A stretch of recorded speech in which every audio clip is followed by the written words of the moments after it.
اگر چاہتے ہیں کہ کوئی ایسا عمل ہو جو رونگٹے کھڑے کر دینے والا عمل ہو، رونگٹے کھڑے کر دینے والا عمل ہو، رونگٹے کھڑے کر دینے والا عمل ہو، اگر آپ چاہتے ہیں کوئی ایسا عمل ہو تو ایک بار سورت اخلاص قل ہو اللہ پڑھے، صرف ایک بار سورت اخلاص پڑھے، صرف ایک بار. اور جب پہنچے نا اللہ الصمد قل هو اللہ احد اللہ الصمد. میں یہاں بھونٹ پورا میں کچھ دن رہا اور ایک صاحب میرے پاس آئے، مجھ سے کہنے لگے کہ میرے اوپر کسی نے ایک ایسا کالا جن اور ایسا خطرناک جن مسلط کیا ہے کہ جو میں آنکھوں سے دیکھتا ہوں اور میری بیوی آنکھوں دیکھتی ہے، بچوں کو نظر نہیں آتا، کوئی گھر میں آئے اس کو نظر نہیں آتا، میں آنکھوں میں دیکھتا ہوں. کہنے لگا ایسے دیوار کے اندر چلا جاتا ہے، پھر دیوار سے باہر نکل آتا ہے، چھت کے اندر جاتا ہے اور چھت پھٹتی محسوس ہوتی ہے. ہم ڈر کے بعض اوقات ہٹ جاتے ہیں کہ چھت پھٹی ہے گر نہ جائے، پھر وہ مل جاتی ہے، پھر ایسے چلا جاتا ہے. وہ کالا جن ایسے چلا جاتا ہے، ایسے آ جاتا ہے. کہا کہ اسے کسی نے ہمارے اوپر مسلط کیا ہے. ان کے کچھ مسائل تھے، کوئی آپس میں مسلط کیے، اور کہا کہ وہ جن ایسا ہے ہمیں عبادت نہیں کرنے دیتا، تسبیح نہیں کرنے دیتا، وظیفے نہیں کرنے دیتا، اعمال نہیں کرنے دیتا، ہمارا منہ بند کرتا ہے.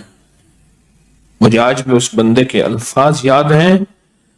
2 اس کے ساتھ بوڑھی خواتین تھی، ایک بہن تھی، ایک بیوی تھی، بیچارہ حالات کا ستایا مارا ہوا، کچھ 60 65 کے 70 کے قریب اس کی عمر تھی. کہنے لگا کہ جب میں قل ہو اللہ پڑھتا ہوں تو اس کی گرفت ڈھیلی پڑ جاتی ہے، اور جب میں پڑھتا ہوں نا اللہ الصمد، تو کہا کہ اللہ الصمد پڑھتے ہی وہ ایک دم دور ہو جاتا ہے، ایسے جیسے کسی چیز کو کوئی دھکا دے اور وہ چیز دھکے سے ایک دم دور ہو جائے. اللہ الصمد، ایک دم وہ دھکے سے ایک دم کوئی دور ہو جائے. کہا کہ ایسے ہی ہوتا ہے اللہ الصمد. اور کہا کہ بس یہی وظیفہ جو ہے، کہا کہ مجھے مفید ہوا ہے، موافق ہوا ہے یہی وظیفہ. اور کہا کہ بس اب میں صرف یہی وظیفہ پڑھتا ہوں. مجھ سے کہنے لگا آپ مجھے کوئی وظیفہ بھی دیں گے نہیں پڑھنے دیں گے، یہی اگر اجازت دے دیں. تو میں نے کہا اس سے بڑھ کے اسم اعظم کون سا ہے، اس سے بڑھ کے پرتاثیر چیز کون سی ہے؟ میں آپ کو یہی وظیفہ دے دیتا ہوں، آپ اسی وظیفے کو پڑھیں. پھر میں نے اس کو ایک ترکیب بتائی، آپ کو ہی بتاتا ہوں، شاید میں زندگی میں پہلی دفعہ بتا رہا ہوں یا پہلے بتائی ہوگی، جہاں تک میری یادداشت ہے پہلی دفعہ بتا رہا ہوں. یہ نہیں کہ چھپاتا ہوں، دعویٰ تو پھر بھی نہیں کر سکتا، بھول جاتا ہوں پھر یاد آتی ہے بازوں کا. اب وہ چیز آپ کو عرض کر رہا ہوں. میں نے اسے کہا صرف ایک دفعہ سورۃ اخلاص پڑھ، اول آخر 3 دفعہ درود شریف. رونگٹے کھڑے کر دینے والا عمل، اس کا نام جو میں نے سال سے رکھا ہے، رونگٹے کھڑے کر دینے والا عمل.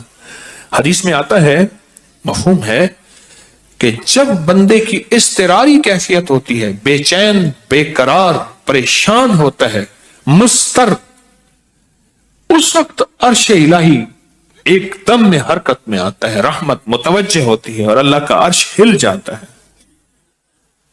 رونگٹے کھڑے کر دینے والا عمل، ایسا عمل جس میں انسان جو ہے بس ایک پل میں ایسے بے چین بے قرار ہو.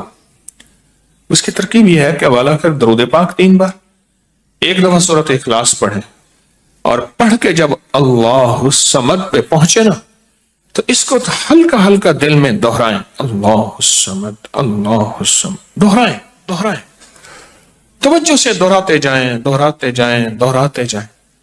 پہلے الفاظ آتے ہیں، غور سے سنیے گا، پہلے الفاظ آتے ہیں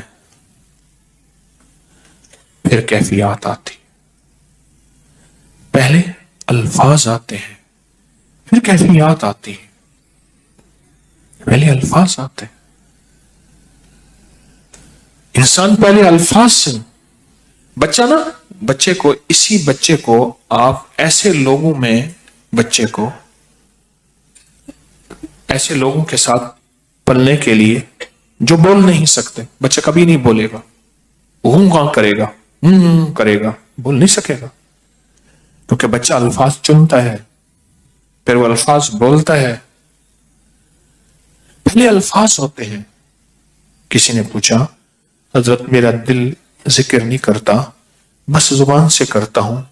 کہا مبارک ہو, اللہ نے جسم کے ایک حصے زبان کو قبول کر لیا ہے, اس کو نہ چھوڑنا, ایک وقت آئے گا دل بھی قبول ہو جائے گا. ایک وقت آئے گا دل بھی قبول ہو جائے گا. اس زبان والے ذکر کو نہ چھوڑنا, ایک وقت آئے گا دل بھی قبول ہو جائے گا. اس کو نہ چھوڑنا, اس کو نہ چھوڑنا. حقیقت کہہ رہا ہوں. میں نے اس سے کہا کہ ایک ایسا کام کر, تنہائی میں بیٹھ, اور تنہائی میں بیٹھ کے نا بس صرف تو ہو, اللہ ہو اور بندہ ہو. تنہائی میں بیٹھ, اور تنہائی میں بیٹھ کر آپ نے ذکر کرنا. تنہائی میں بیٹھ کر آپ نے ذکر کرنا. تنہائی میں بیٹھ کے اور اللہ الصمد کی ضربیں لگانی ہے دل پہ. پڑھنی صرف ایک دفعہ سورۃ اخلاص ہے, اور جب دیکھے نا رونگٹے کھڑے ہو گئے ہیں اور انگ انگ میں سے آنسو بہنا شروع ہوئے ہیں. آنکھوں سے, آنسوں سے اور دل سے اور کیفیات سے ہر جسم کا حصہ اللہ کی طرف متوجہ ہو گیا ہے.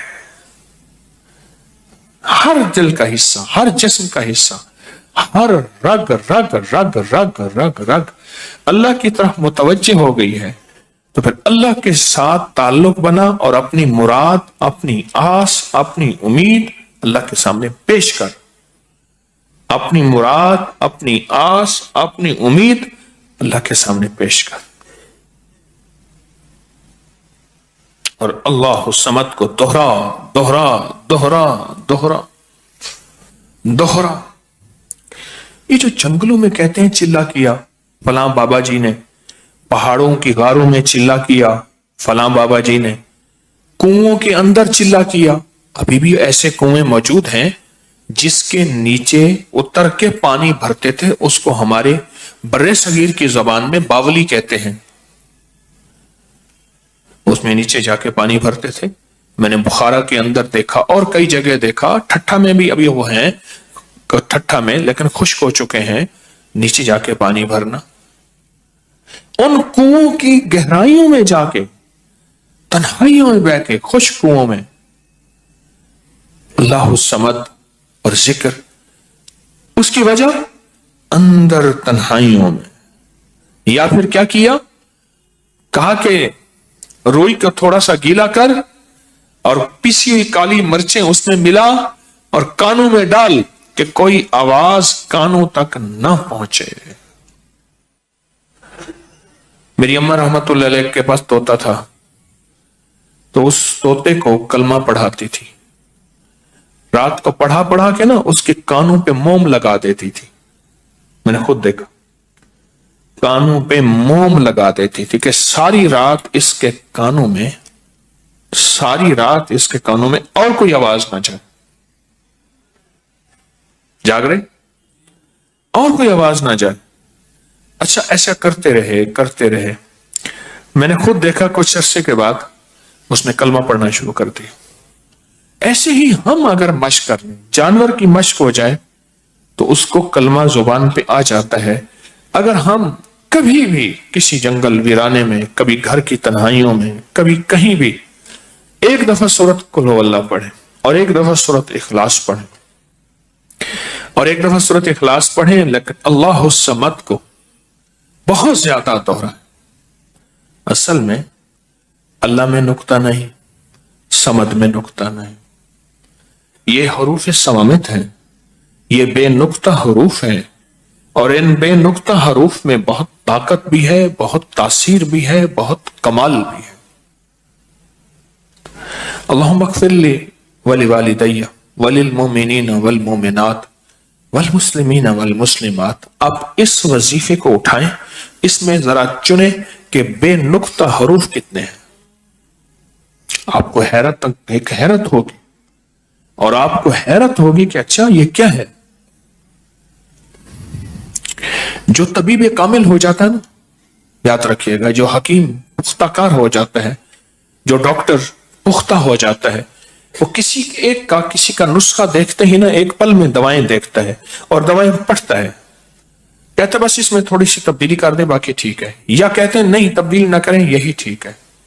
اسے پتا ہے یہ اس جسم کے مطابق، اس بیماری کے مطابق یہ عین صحت ہے، عین تندرستی ہے۔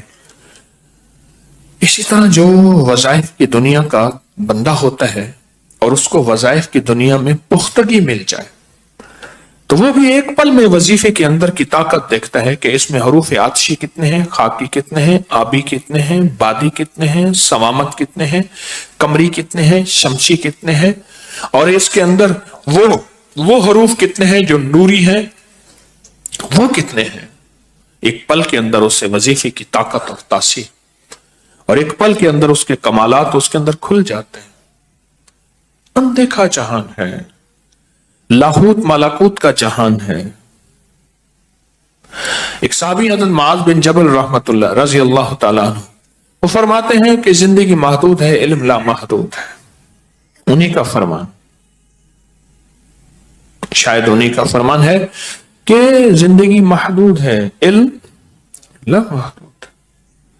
تو جو علم لا محدود ہے اس کو ہم نے اپنی عقل سے سمجھنے کی کوشش کریں، اپنے شعور سے سمجھنے کی کوشش کریں، اپنے احساس اور ادراک سے سمجھنے کی کوشش کریں تو نہیں سمجھ سکتے۔ علم ہے ہی لا محدود، اس کی حد نہیں ہے۔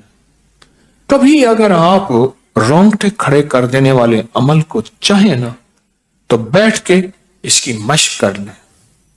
دوسری یا تیسری مشق کے اندر آپ کو توجہات مل جائیں گی، ایک پل میں وجدان مل جائے، آپ حیران ہوں گے یہ کیا ہوا، اتنا جلد مجھے توجہ مل گئی، ساری عمر میں بڑی بڑی دعائیں مانگتا رہا، کبھی توجہ نہ ملی، کبھی کیا نہ ملی، توجہ نہ ملی، اور پل کے اندر اتنی مجھے توجہ مل گئی، آپ حیران ہو جائیں گے۔ اللہ الصمد، جب اس کو انسان وجدان سے اور پورے درد سے اور پورے غم سے اور پورے درد سے بندہ اس کو دہراتا ہے، اس کے اندر جتنے بھی حروف ہیں وہ سارے